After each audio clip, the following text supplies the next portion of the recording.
Merci de nous rejoindre sur le plateau de LCI et vous. C'est la mesure phare du programme de Marine Le Pen, la sortie de l'euro. Curieusement, ses opposants ne l'attaquent pas sur le fond de son programme. Et pourtant, si on en croit les conclusions de l'Institut Montaigne, le programme économique de Madame Le Pen serait catastrophique pour les finances et l'emploi dans le pays. On essaye de comprendre. On en débat avec mes invités, et notamment avec Philippe Murer. Bonjour. Bonjour. Vous êtes économiste au cabinet de Marine Le Pen. Donc vous allez nous éclairer sans aucun doute sur la faisabilité, selon vous, de ce programme. Jean-Claude Jaillette, bonjour à vous. Bonjour. Journaliste à Marianne.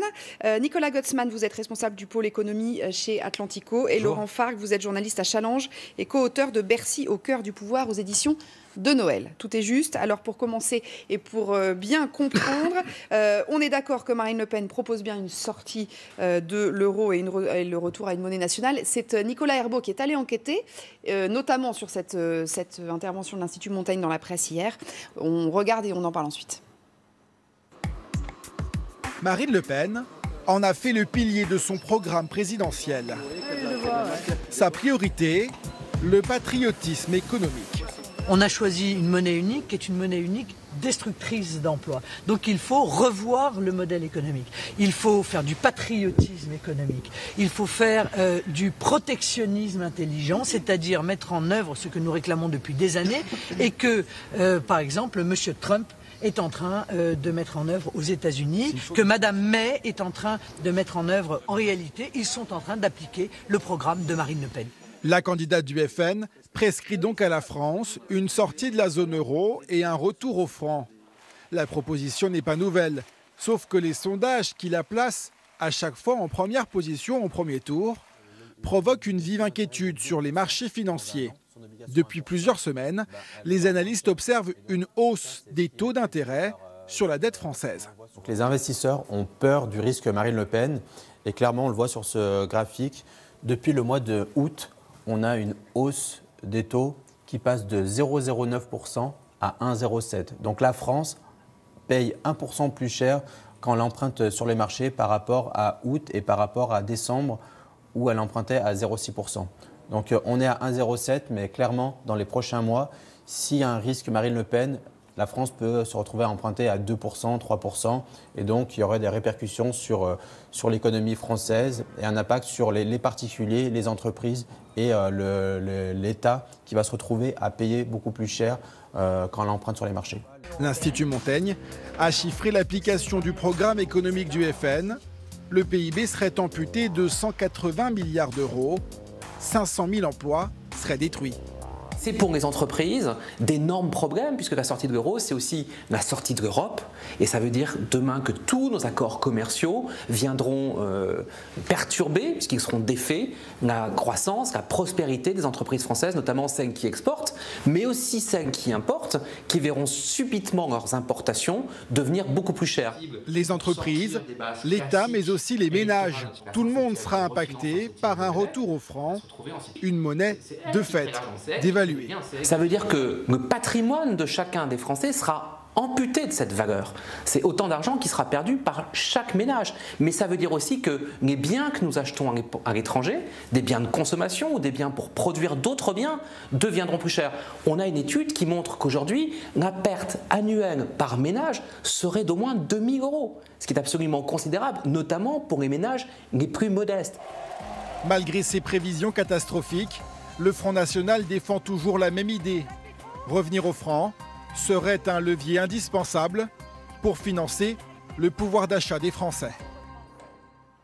Alors Philippe Murer, je vous ai vu pas mal réagir pendant ce sujet-là. On va essayer tous d'être assez didactiques et pas trop techno pour les gens qui ne sont pas des spécialistes de l'économie. Est-ce que vous pouvez nous dire déjà combien, on imagine que la sortie de l'euro a été chiffrée par vous-même, les équipes de Marine Le Pen, combien coûte la sortie de l'euro ? Alors, tout d'abord, moi je suis le conseiller économique de Marine Le Pen et j'ai l'honnêteté de le dire et de dire qui je représente. Ce qui est important, c'est que l'Institut Montaigne a contaminé tout l'espace de la presse. On l'entend partout, mais on ne sait pas qui c'est, d'où il parle. Et ça, c'est absolument, c'est fondamental de dire qui ils sont. D'accord. Parce que Laurent Bigorne, c'est la boîte. Non, ça c'est fondamental, madame. Je voudrais qu'on soit didactique. Non, l'honnêteté intellectuelle impose de dire qui est l'Institut Montaigne. C'est pour ça que vous invitez. L'Institut Montaigne Ils sont financés par les multinationales. Il a été créé par Claude Bébéar, le patron d'AXA, en 2000. Il a été dirigé par Henri de Castres jusqu'en janvier, qui est le candidat de Fillon. Très bien. Donc c'est la voie des puissances d'argent fondamentale. Donc vous êtes absolument contre tout ce que dit l'Institut Montaigne. Donc expliquez-nous de façon claire et didactique et factuelle, donc, en essayant de mettre la politique de côté, combien coûterait la sortie de l'euro que préconise Marine Le Pen ? Moi, j'avais fait une étude, Jean-Pierre Chevènement nous avait confié une étude avec Jacques Sapir sur les scénarios de sortie de la zone euro. Et ça n'avait pas coûté, ça rapportait 5,5% de croissance sur 2 ans, donc 3% chaque année. Ça créait 800 000 emplois, ça faisait rentrer 30 milliards de recettes fiscales parce que ça permettait de remettre le moteur économique à l'endroit. Ça permettait, parce que l'euro, c'est une monnaie de banquier, comme le disait Marine sur TF1, qui a rapporté beaucoup d'argent aux banquiers. On a mis 1 000 milliards d'euros de la BCE dans les marchés financiers de création de monnaie, alors qu'il n'y a rien qui est revenu au peuple. On a asséché la Grèce, on a tué la Grèce, et on a asséché les entreprises. Nous, on veut une monnaie pour le peuple qui arrête de faire monter le chômage et au contraire, finance l'économie réelle. Mais sauf que le peuple, il emprunte à l'étranger, il y a des entreprises étrangères qui investissent en France, il y a des entreprises françaises qui exportent. Enfin, mais les entreprises étrangères investiront beaucoup plus dans une France qui a de la croissance. Et c'est fondamental pour ça. Alors, vous regardez, ils arrivent même à investir en Chine, où ce n'est pas vraiment un état de droit, parce qu'il y a de la croissance. Donc c'est ça le sujet principal. Et la France n'a pas besoin d'investisseurs étrangers pour sa dette. Il y a bien assez d'épargnants en France pour financer la dette. D'ailleurs, on aimerait bien que les épargnants français aient directement accès à la dette et que ce ne soit pas les banques qui tiennent la dette pour le revendre.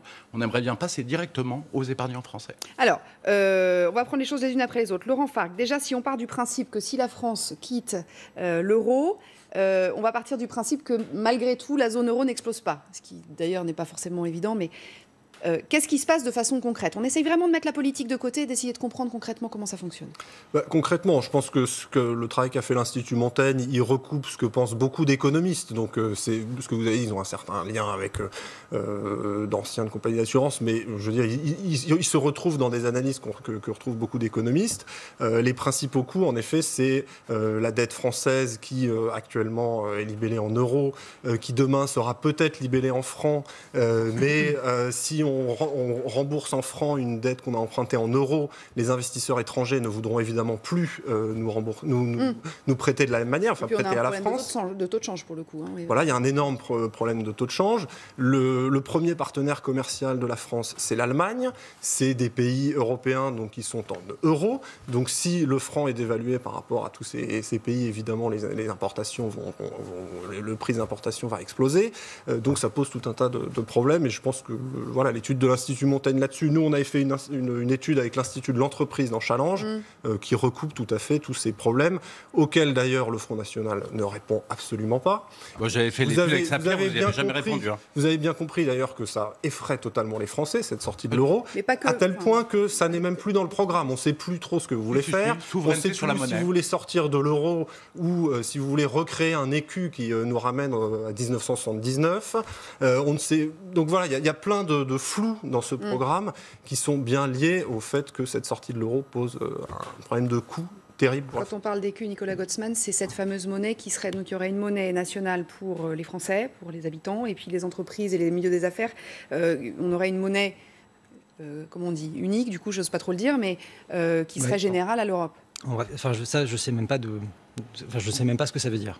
Voilà. Mais ensuite, si on reprend la question de l'Institut Montaigne contre le Front National, je pense qu'on est en train de s'enfermer dans un débat qui n'a finalement pas beaucoup de sens entre, en gros, l'euro c'est nul et ou l'euro c'est super. Et ce débat-là n'a aucun sens. En fait, l'euro en tant que monnaie n'est en responsable de rien. Ce qui est la cause éventuellement des problèmes qu'on peut avoir effectivement dans l'économie européenne, c'est comment est gérée cette monnaie.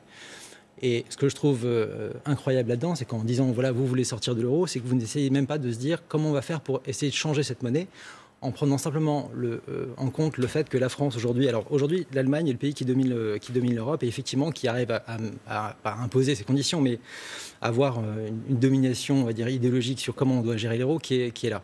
Je pense que ce qui est important de savoir aujourd'hui, c'est que la France, la population de moins de 20 ans en France, c'est 17 millions de personnes, en Allemagne, c'est 15 millions de personnes. C'est-à-dire que dès aujourd'hui, la France est en devenir le premier pays d'Europe. Et nous avons aujourd'hui un outil qui est l'euro, que nous pouvons transformer pour en faire une monnaie beaucoup plus forte que ce qu'elle est aujourd'hui, qui soit une monnaie un peu comme sur le modèle américain, qui soit une monnaie de croissance et de plein emploi, au lieu d'en faire un retour en francs qui, à mon avis, en tout cas de ce que je vois, me paraît assez peu crédible. Ce qui me semble en fait curieux dans cette histoire, c'est qu'on parle encore une fois de sortie de l'euro comme si c'était un but en soi. Le problème n'est pas de sortir de l'euro, le problème c'est qu'est-ce qu'on fait après. Et qu'est-ce qu'on fait après quand on voit le cas du Brexit, quand on voit le cas de ce qui se passe aux États-Unis. Quand le Brexit a eu lieu, ils avaient une équipe qui est formidable en Angleterre, à la tête de la Banque centrale, qui a une reconnaissance internationale et qui sait exactement où elle va. Aux États-Unis, c'est exactement la même chose. Le problème du Front National aujourd'hui, c'est qui ils vont mettre à la tête de la Banque de France, avec quelle stratégie. Et là, je pense qu'on est absolument dans le vide total. Le problème que vous soulevez là, peut-être Jean-Claude Jeannette, c'est de dire c'est bien joli de vouloir mettre fin à l'euro, mais pourquoi plutôt ne pas améliorer une monnaie qui certainement a des défauts, plutôt que de repartir dans l'inconnu total et sur une page blanche totale. C'est exactement le problème qui se pose, je trouve. Il est extrêmement bien posé. Le programme du Front National, d'une manière générale, et en particulier sur les questions européennes, c'est un programme de rupture totale, à la fois sur les institutions, puisqu'il y a un projet de changement de constitution qui est fondamentalement, enfin on pourrait en discuter longtemps, mais qui est vraiment réellement radical, et un projet de sortie de l'Europe et de l'euro, qui est un programme de rupture radicale. Et derrière, qu'est-ce qui se passe? Personne, même pas nous d'ailleurs, ne sommes capables de le dire. Et surtout pas le principal intéressé, qui est le Front National. Qu'est-ce qui va se passer derrière? Ils n'en savent strictement rien. Les projections ne sont pas faites ou alors ne sont pas crédibles. Les arguments sur lesquels ils s'appuient en se référant à des prix Nobel, à Stiglitz par exemple, bon, on en a discuté ensemble il n'y a pas si longtemps, vous référez à des références comme celui-là, mais même Stiglitz ne dit pas qu'il faut sortir, il faut réformer le système, il faut le changer. La question effectivement était très bien posée par mon confrère d'Atlantico. C'est-à-dire que c'est pas une fin en soi de sortir. Alors je vous donne la parole juste après les titres. Simplement, il faut qu'on s'interrompe pour l'essentiel de l'info, parce qu'on a des téléspectateurs qui ont rendez-vous à la demi pour l'info, évidemment. Et je vous donne la parole juste après. Merci. Alors nous continuons notre débat sur le programme économique de Marine Le Pen et on parlait tout à l'heure en première partie de cette enquête de l'Institut Montaigne et notamment sur la sortie de l'euro. Alors je vais vous laisser donc la parole comme promis Philippe Murer. L'Institut Montaigne parle d'une perte de PIB de plus de 2% la première année et de plus de 9% à long terme. On vous a fait une petite infographie pour qu'on puisse le voir. Donc là c'est sur le scénario médian, c'est-à-dire on n'est ni dans un scénario favorable ni dans un scénario défavorable. Ça ressemble complètement aux études sur le Brexit, qui expliquaient que si les Anglais choisissaient le Brexit après le référendum, ça serait une catastrophe économique. Conclusion, l'Angleterre est le pays d'Europe qui a la plus forte croissance, 2,8%. Le Brexit, il est toujours pas lancé. Oui, mais il est anticipé par les marchés, par les entreprises qui prennent leurs décisions d'investissement et qui n'ont pas peur du Brexit et qui continuent et qui, au contraire, font des décisions d'investissement en Angleterre. Mais vous avez vu que les marchés, ils anticipent une éventuelle élection de Marine Le Pen en ayant peur, pour le coup. Mais non, mais là, ce qui a été dit par Crescendo Trading, je ne sais pas qui c'est ridicule. Il n'a pas expliqué qu'en fait, tous les taux d'intérêt ont monté suite à la victoire de Trump à la présidentielle américaine, qui a promis des grands plans de relance aux États-Unis sur les infrastructures. C'est pas notre programme, mais ça fait monter les taux partout. Parce qu'effectivement, l'économie est en train de s'améliorer suite à cela. Mais nous, ce qui est important sur l'euro, c'est qu'on veut redonner la liberté politique aux Français, la liberté économique. On veut pouvoir faire des projets. Veut pouvoir avoir des taux zéro pour l'isolation, pour faire des grands programmes d'isolation. Vous pouvez nous expliquer, avec la transition énergétique. Il y a un certain nombre de Français qui épargnent ou qui font des emprunts immobiliers, par exemple. Oui. Des emprunts qui ont été signés, par exemple, je signe un emprunt immobilier il y a 5 ans, je suis endetté pour encore 15 ans. Oui. Comment ça va se passer? Parce que j'ai emprunté en euros. Alors, je vais vous poser une autre question. Après 2002, notre dette en francs, est-ce que la France l'a remboursée en francs ou dans la nouvelle monnaie en euros? Elle l'a remboursée en euros. Oui. Eh bien, ça sera pareil. Mais avec un taux de change qui sera... Non, elle l'a remboursé dans la nouvelle monnaie. L'Alex Monetae dit que, en fait, on rembourse toujours sa monnaie, sa dette dans la monnaie actuelle de l'État. Ça s'est toujours passé ainsi. C'est l'Alex Monetae. C'est ce qui s'est passé après l'euro. Mais si les taux de change explosent. Mais non, on rembourse dans la monnaie. C'était une monnaie commune dans l'autre sens quand on est passé dans l'autre sens. Non, on rembourse dans la monnaie. Là-dessus, c'est très clair. C'est l'Alex Monetae. Je veux dire, quand l'Alex Monetae, elle fonctionne pour la dette publique. Mais elle fonctionne aussi pour la dette privée. Vous savez très bien qu'on ne sait pas. Non, bien sûr que non. La dette privée est en contrat de droit français, en droit interne, et ça suit toujours, la dette suit toujours. Alors, on va parler monnaie, autrement. Alors, d'accord. Il y a des débats de juristes sur ce sujet. Ah non, il n'y a aucun sujet. Je vous pose la question autrement. J'ai fait un emprunt immobilier. Je vais être payé en francs, désormais, puisqu'on aura changé de monnaie. Alors, je vous réponds concrètement. Vous avez, par exemple, un salaire de 1 500 euros par mois. Vous aviez 100 000 euros d'emprunt immobilier. Oui. Eh bien, vous aurez 100 000 francs d'emprunt immobilier et vous aurez 1 500 francs de salaire. Il n'y a rien qui bougera. Simplement, le référentiel. On est sur une parité de 1 pour 1. avec une parité de 1 pour 1. Et avec un taux d'intérêt qui est lissé. Qui sera le même. Non, le taux d'intérêt, c'est un taux fixe qui ne bouge pas. Quand on a en France, et bien heureusement, ce ne sont pas des taux variables. Donc il n'y a aucun sujet là-dessus. Alors je m'en remets aux économistes parce que pour le coup. Je le redis parce que et je pense que vous le savez très bien, c'est un sujet autant pour la dette publique, c'est-à-dire que la dette de la France, vous avez sans doute raison. Bien qu'il y a des débats, mais pour la dette privée, c'est-à-dire les dettes des entreprises privées, les dettes des banques privées, qui représentent 265% du PIB, puisque la dette privée est beaucoup plus élevée que la dette publique. C'est la dette totale. Laissez-le terminer. Non, mais c'est faux. C'est pas 265% du PIB, c'est l'ensemble des dettes de la France. La dette privée, la dette des entreprises privées et la dette des particuliers, la dette des entreprises privées et des banques privées, il est quasiment certain qu'elles seront obligées de rembourser en euros. Et les particuliers, c'est un débat de juristes et on ne sait absolument pas ce qui se passera. Vous êtes vraiment le parti de la peur. Le problème, c'est d'être du coup peut-être dans l'inconnu. Alors on va vous poser une autre question. Pour par exemple les ménages qui du coup ne sauront pas trop où on va, puisque on peut pas nier qu'on est un peu dans l'inconnu pour le coup, du coup auront plutôt tendance à placer leur argent à l'étranger. Alors déjà, pour être sûr, quoi. Je en vous euros. dis une chose, Marine a dit qu'elle allait chercher toutes ses souverainetés à Bruxelles pour refaire une Europe des nations et des libertés, et que ça sera un référendum. Donc ce sera les Français qui choisiront par référendum si on reste dans l'Union européenne et dans l'euro, selon ce qu'on aura obtenu à Bruxelles. Ça, c'est fondamental. Et comme 68% des Français continuent de soutenir l'euro, ça peut donner une bonne occasion à Marine Le Pen de dire « Ah bah j'ai proposé, vous n'avez pas voulu, tant pis ». Quand il y aura un débat juste et qu'on arrêtera de faire parler que les représentants des grandes puissances d'argent comme l'Institut Montaigne, je vais vous dire, l'idée des Français changera. Je pense que le débat est juste, vous êtes là aujourd'hui, donc pour le coup, je vous pose des questions. Oui, je suis quand même un contre 4. Un petit peu didactique. 1 contre 4, c'est pas tout à fait juste un contre 4. Contre 4, parce que vous avez exactement le comportement, le type de réponse que fournit habituellement le Front National, y compris Marine Le Pen, y compris même hier soir. C'est-à-dire que votre système consiste à délégitimer la parole qui vous est opposée. Il y a des demandes qui vous sont faites, des critiques qui vous sont portées. Vous ne répondez pas, vous répondez par la délimitation. Vous faites exactement la même chose avec les journalistes. Quand un journaliste vous dit peut-être que ce que vous proposez n'est pas tout à fait juste, peut-être que la préférence nationale, ça pose un problème par rapport à la Constitution, vous dites ah mais vous êtes un gauchiste, vous êtes... Vous interdisez toute liberté politique au peuple français. C'est vous qui interdisez la parole comme ça. C'est vous qui interdisez. C'est pour ça qu'on voulait faire un débat assez... L'Institut Montaigne, peut-être, effectivement, vous dites, est financé par... mais les méthodes qui ont été appliquées correspondent à ce que les autres appliquent. C'est le modèle qu'applique Bercy pour faire les évaluations. C'est le modèle qu'appliquent d'autres instituts. Alors pourquoi ne pas répondre aux questions qui sont posées quand l'Institut Montaigne dit que les taux d'intérêt vont monter? Ça a des conséquences évidemment sur les finances privées. Quand il dit que le pouvoir d'achat va baisser, répondez à cette question. Pourquoi vous répondez pas? Alors je réponds. Est-ce que quand l'euro a baissé de 25% par rapport au dollar, est-ce que le pouvoir d'achat des Français a baissé? Absolument pas. Quand la livre sterling, son prix a baissé de 15% par rapport à l'ensemble des autres monnaies, est-ce que le pouvoir d'achat et l'inflation explosive, ce sont un tissu de mensonges? Il y a eu une dévaluation forte de la livre sterling. C'est un complot et les mensonges. Regardons le réel, regardons l'objectivité. La croissance augmente, les exportations augmentent, l'industrie augmente, et il y a très peu de hausse de l'inflation en Angleterre, donc c'est pas un sujet. Les investissements des entreprises étrangères en France, que la croissance augmente, mais alors pour le coup, les entreprises étrangères qui investissent en France... Les entreprises viennent investir quand il y a de la croissance et quand il y a de la demande. Elles n'investissent pas pour autre chose. Et c'est pour ça qu'il y a beaucoup d'investissements qui arrivent en Angleterre à l'heure actuelle, parce qu'il y a de la croissance et qu'il y a plein d'investissements qui sont en train de revenir aux États-Unis, parce qu'il y a un programme de croissance qui est mis en place. C'est ce qui est le plus important pour les entreprises, le carnet de commandes. Nicolas Gautsman. Je vais revenir sur cette histoire de... Il faut arrêter de croire que la sortie de l'euro est un programme en soi. La sortie de l'euro, ça ne veut rien dire. C'est qu'est-ce qu'on fait après, encore une fois. Qu'est-ce qu'a fait... Les Anglais, ils sont sortis de l'Union européenne, pas de l'euro. Ils sont sortis de l'Union européenne. Ils ne sont jamais rentrés dans l'euro, pour le coup. Donc voilà. C'est vrai que la question ne s'est pas posée. Encore une fois, ils ont une stratégie macroéconomique qui est menée par la Banque d'Angleterre, qui est tout à fait cohérente avec ce qu'ils font. Moi, la stratégie macroéconomique du Front National, je ne la comprends pas. On va dévaluer, de 20%, je veux dire, ça c'est un discours des années 80, fin 70. Parce que par exemple, quand on voit ce qui s'est passé au Japon, la monnaie japonaise a perdu 40% de sa valeur en 2012. Mais c'est pas parce qu'ils ont dit on avait dévalué de 40%. Ça, on est un truc débile. Vraiment, on est dans la débilité.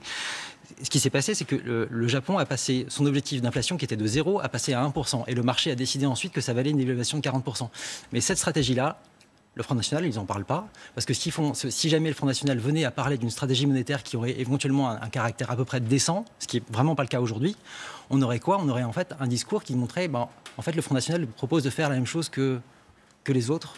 Et ben alors, si le Front National propose de faire la même chose que les autres, quel est l'intérêt? En fait, le seul intérêt du Front National là-dedans, c'est de dire on sort de l'Europe. Un discours d'opposition, de transgression, mais sans aucun objectif derrière. C'est-à-dire qu'en gros, on n'arrive à rien, juste sur l'opposition. Et c'est ça qui me désole avec l'Institut Montaigne, c'est qu'il rentre tout à fait dans ce jeu-là, qui est en gros pour, contre, mais c'est un débat qui est complètement inutile. La question qui se pose aujourd'hui en Europe, c'est de savoir comment on fait pour réformer l'euro, pour en faire une monnaie qui soit effectivement une monnaie de plein emploi, pour sauver l'Europe. Si Marine Le Pen arrive à l'Élysée, elle n'a pas l'intention d'aller négocier, donc comment on fait avec l'euro? Justement, mais c'est ça qui est dingue, c'est qu'en fait, Marine Le Pen, elle propose de baisser la tête. C'est-à-dire qu'en gros, la zone euro, c'est effectivement un outil formidable s'il est mis au service des populations, ce qui peut tout à fait être le cas. Et en fait, Marine Le Pen, ce qu'elle propose, c'est juste de baisser la tête, de dire, en fait, moi j'abandonne, je négocie même pas parce que j'y arriverai pas, je reviens à ma monnaie. Laurent Fargue.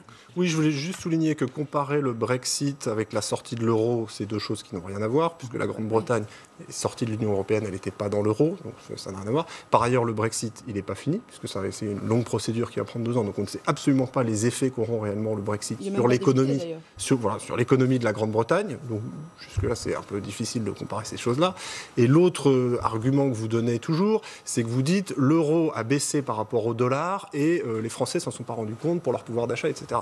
Mais on ne parle pas du tout de la même chose, puisque si vous sortez de l'euro, il y aura un nouveau franc qui sera dévalué par rapport à l'euro, c'est-à-dire à la monnaie de tous les pays européens qui nous entourent, de tous nos partenaires commerciaux au quotidien. Donc ça n'a rien à voir.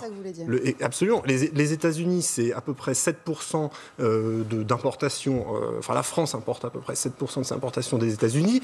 Par rapport à la zone euro, rien qu'avec l'Allemagne, c'est 17%. Donc on ne parle pas du tout de la même chose. Donc cette comparaison-là, elle n'a aucun sens. On va écouter Marine Le Pen hier soir aux 20h de TF1 sur le thème du protectionnisme. Je ferai la même chose que M. Trump, qui a réussi à obtenir la relocalisation de beaucoup d'entreprises américaines. J'expliquerai à ces entreprises que si elles ne viennent pas construire leurs voitures en France, eh bien, lorsqu'elles réimporteront leurs voitures en France, elles seront frappées d'un droit de douane. Et de surcroît, nous allons mettre en place un patriotisme économique. C'est-à-dire que, par exemple, nous allons réserver la commande publique à des entreprises françaises. Jean-Claude Jayette, est-ce que vous pouvez nous expliquer pourquoi ça ne marche pas, selon vous? Le protectionnisme, D'abord, il y a 2 choses. J'aimerais bien avoir une explication là-dessus. Marine Le Pen dit constamment qu'on va faire du protectionnisme, mais elle ajoute un petit qualificatif qui est protectionnisme intelligent. Qu'est-ce que ça veut dire, le protectionnisme intelligent? Moi, je le comprends comme ça va être du protectionnisme avec tout. Ça va être du protectionnisme juste avec toutes les conséquences que ça va avoir, de repli sur soi, de difficultés, de rupture avec les accords de commerce internationaux. Mais comme ça fait peur, ça, évidemment, on rajoute ça va être intelligent, c'est-à-dire que ça va être pas tout à fait du protectionnisme tout en étant du protectionnisme. Alors allez-y. Moi, je sens un peu l'arnaque. Allons-y. Je vous l'explique sur un cas très concret. La ferme des 1000 vaches, vous savez qu'il y a de plus en plus de fermes des 1000 vaches dans le monde, et il y a même une ferme des 100 000 vaches qui va naître en Chine. Et il y en a 300 en Allemagne. Les Français ne veulent pas de ferme des 1000 vaches. Ils ne veulent pas instrumentaliser les animaux, ils ne veulent pas une viande qui est dangereuse pour leur santé. Donc qu'est-ce qu'on fait? Il y a une ferme des 1000 vaches qui a été montée, tout le monde est contre, et donc ils vendent leur lait en Belgique. Nous, ce qu'on fera, c'est qu'on peut par exemple taxer plus fortement le lait ou la viande des fermes des 1000 vaches, et bien indiquer sur l'étiquette, par honnêteté, par sous-titre, loyauté avec les Français, d'où vient cette viande et ce lait, et taxer moins les fermes paysannes que les Français veulent. Donc vous voyez, c'est un instrument de liberté économique qui vous permet d'avoir un projet politique. En quoi est-ce que c'est intelligent? Ça va avoir des conséquences. Non, parce qu'on le taxe pareil pour tout le monde. Imaginez bien que nos partenaires... Non, on le taxe pareil, même le lait français. Jean-Claude, vous n'avez pas compris. Vous n'avez pas compris. C'est qu'en fait... Je ne suis pas assez intelligent. Oui, voilà. Vous n'avez pas assez réfléchi ce qu'il a dit. Je vais vous dire, c'est qu'en fait, ce seront toutes les fermes des 1000 vaches qui seront plus taxées et toutes les fermes paysannes qui seront moins taxées. Oui, mais donc personne ne pourra nous reprocher de prendre des décisions de taxes sur un problème français. L'autre chose, c'est que nous, on veut plus... On a d'autres partenaires, excusez-moi, mais on a le droit quand même de mettre le taux de TVA. On peut quand même réglementer en France. Vous n'avez quand même pas assez abandonné les Français pour dire qu'on n'a pas le droit de réglementer. On a besoin quand même que nos partenaires investissent chez nous. Mais il n'y a aucun souci, ils investiront chez nous parce qu'il y aura de la croissance. Mais l'autre chose importante, c'est qu'on ne veut plus de Whirlpool. Et nous, on veut la loyauté envers les Français. La loyauté qui est interdite par l'Union européenne, je vais vous l'expliquer.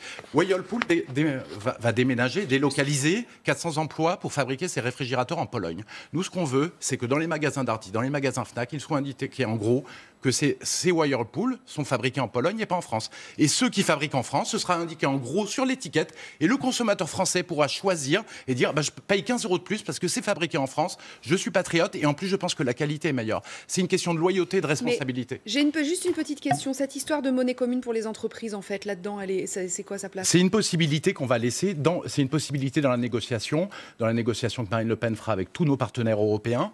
Si on retrouve assez de souveraineté monétaire, on peut garder une monnaie commune, mais c'en est pas certain et ça sera les Français qui trancheront par référendum. Bon, Laurent Fargue là-dessus. Oui, sur en effet l'écu et on sent bien que le Front National et Marine Le Pen, vous n'êtes pas très à l'aise avec cette sortie de l'euro. Il y a cette piste de l'écu, on ne sait pas très bien ce que c'est. C'est pour les grandes entreprises, donc voilà, cette question est assez floue. Ce que je voulais souligner aussi, c'est que la réservation des commandes publiques aux entreprises françaises, par exemple, ça c'est quelque chose qui vient en contradiction directe avec les traités européens. Donc c'est quelque chose que vous ne pourrez pas mettre en œuvre avant 2 ans, c'est-à-dire avant que vous ayez fait toute la sortie de l'Union européenne. C'est pareil pour la contribution sociale à l'importation, là, à 3% sur tous les produits importés, qui est censé rapporter 15 milliards, qui va financer la prime de pouvoir d'achat. Ça aussi, c'est une mesure qui est juste illégale actuellement, parce que la France est tenue par des traités européens. Si on met la faisabilité de côté, est-ce que d'un point de vue économique, c'est une mesure qui serait une bonne mesure? Si on met évidemment de côté les négociations, etc., avec l'Europe. Moi, enfin, je veux dire, il y a beaucoup de questions dans le programme économique du Front National qui restent en suspens. Je pense que la sortie de l'euro créerait toutes les difficultés économiques qu'on a soulignées avant. Mais je voulais souligner qu'il y a beaucoup de mesures dans le programme économique du Front National qui sont dépendantes de la renégociation des traités et qui ne pourront pas être mises en œuvre avant 2 ans. Les mesures sur le pouvoir d'achat, on récupère 60 milliards. Enfin, ça coûte 60 milliards. Vous êtes d'accord avec ça jusqu'à présent? Non, c'est pas si simple que ça. Il y a un ensemble de baisses d'impôts, notamment pour avoir des IS plus faibles pour les PME, des baisses de charges. Il y a une prime de pouvoir d'achat de 1 000 € pour les ménages qui travaillent. Il y a les salariés qui ont des petits salaires jusqu'à 1 500 €. Et pour les retraités pauvres aussi, ça c'est important.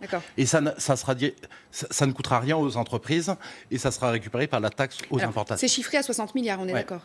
La taxe à l'importation, ça suffit pour récupérer 60 milliards en 5 ans? Non, 14 milliards. Mais il y a une chose qui est fondamentale. Par rapport aux autres partis, on a un grand programme qu'on appelle d'économie sans larmes. Oui. Ça veut dire qu'en fait, il y a des fraudes gigantesques partout en ce moment en France. Oui. Il y a 20 milliards de fraude sociale, mais il y a surtout 80 milliards d'évasion fiscale.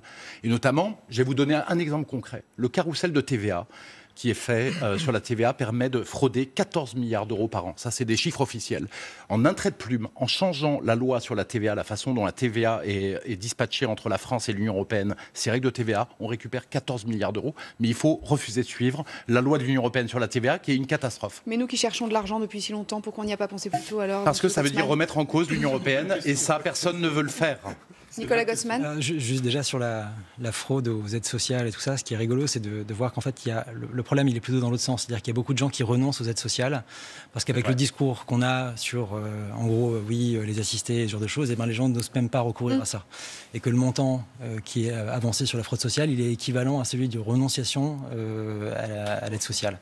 Ensuite, évidemment, il y a toute la question de la préférence nationale, mais là, je ne rentrons pas dans ce sujet-là. On n'a plus le temps, malheureusement, il ne reste que quelques minutes. Mais... Qui est problématique. Et sur la question du protectionnisme, en gros, je pense que c'est la même question que pour la monnaie. En fait, en réalité, le protectionnisme, la mondialisation peut être profitable si on gérait correctement notre monnaie.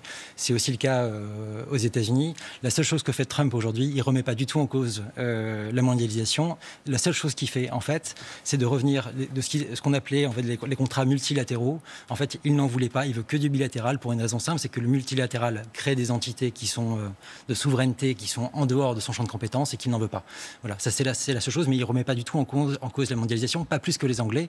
Et par contre, au contraire du Front National. Sur le financement des fameux 60 milliards dont aurait besoin le Front National, est-ce que c'est gérable, faisable, envisageable? Absolument pas chiffré dans le programme actuel. Vous misez des milliards sur la lutte contre la fraude et sur le coût de l'immigration qu'on ne sait absolument pas où vous allez trouver, puisqu'évidemment la fraude par définition on ne sait pas la taxer puisque l'argent, je veux dire, la fraude, on ne sait absolument pas ce qu'on peut récupérer sur la fraude. Voilà, ça a été dit. On peut récupérer, mais ça coûte de l'argent de tenter de. Le carrousel de TVA, vous changez la loi, vous récupérez 14 milliards. En revanche, du côté des dépenses, par contre là c'est très chiffré et nous on avait évalué à 85 milliards d'euros le montant des dépenses proposées par le Front National. Donc il y a la hausse du minimum vieillesse, il y a cette fameuse prime du pouvoir d'achat de 80 €, il y a des baisses d'impôts, donc c'est un peu baisse d'impôts. C'est un programme de gauche, c'est un programme de mitterrandien. C'est un programme attrape-tout. C'est un programme qui donne à la fois des baisses d'impôts aux PME et qui donne des hausses d'allocations, des hausses de prestations sociales. Oui, c'est un programme, l'euro c'est nul, la mondialisation c'est nul et nous c'est super. Alors, mais je pense qu'on s'arrête là. On s'est posé la question justement, et je vais vous demander à vous sans doute Jean-Claude Jayette, on s'est demandé pourquoi est-ce que les opposants à Marine Le Pen n'attaquent pas là-dessus. Donc on va écouter un certain nombre de candidats à la présidentielle qui sont vraiment plus sur la forme et sur la diabolisation du Front National. Je vous ferai écouter ensuite un homme qui a attaqué sur le fond. Moi, je considère aujourd'hui que devant le péril, la gravité d'une arrivée au pouvoir possible de Marine Le Pen, nous ne pouvons rien mettre de côté de notre énergie, de notre ténacité pour réussir le rassemblement de la gauche. Vous avez aux portes de cet établissement le Front National, oui, parce qu'il faut appeler ce qui se passe, il faut le nommer, le parti Front National, jouant sur les haines, les peurs, les émotions. Et je me bats contre l'extrême droite qui mettrait la France en faillite au bout de 6 mois et qui dresserait les Français les uns contre les autres. Voilà pour le chiffon rouge de la peur et de dresser les Français les uns contre les autres. Et je vous disais donc, il y en a un qui a attaqué sur le fond. Écoutez. C'est très important qu'on ait la confiance ensemble, surtout dans cette période où il y a un doute, où certains pensent qu'on pourrait faire mieux en étant enfermés dans nos frontières.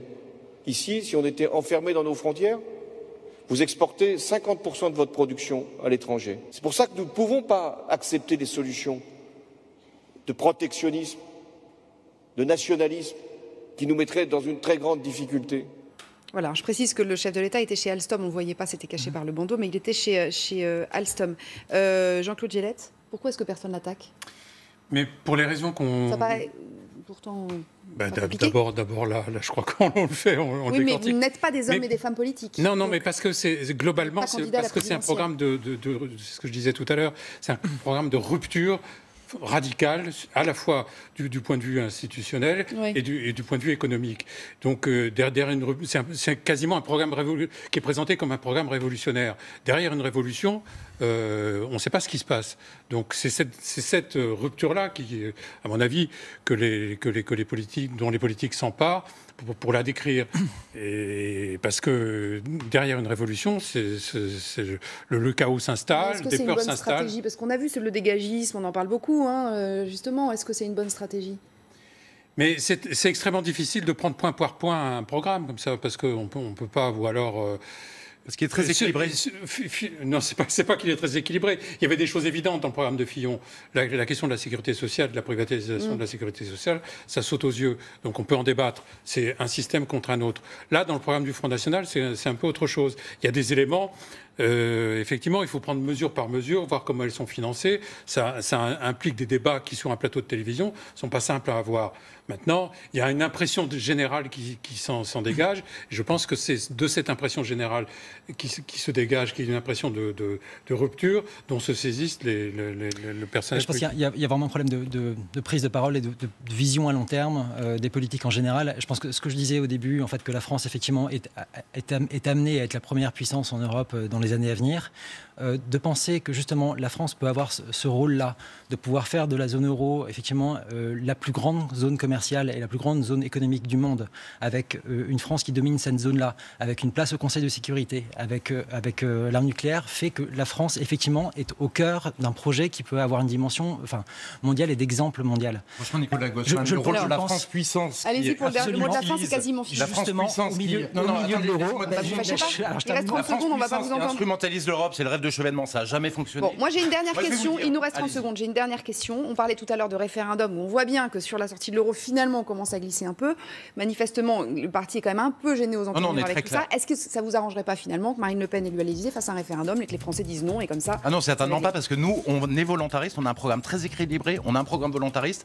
Si on n'a pas les manettes et on ne peut pas réellement une liberté politique, une liberté économique pour agir pour la France, on ne pourra pas le faire. On ne pourra pas continuer. Et notre programme, il est très équilibré entre salariés, entreprises et État. Et si De Gaulle était révolutionnaire, Jean-Claude Jaillette, oui, nous acceptons, parce qu'effectivement, c'est un programme qui s'inspire d'une logique gaulliste, une logique où la France a toujours réussi. Allez, c'est terminé. On pourrait s'en parler pendant des heures, évidemment. Merci en tout cas d'avoir accepté notre invitation. Merci à vous tous. L'info continue sur LCI. Restez avec nous.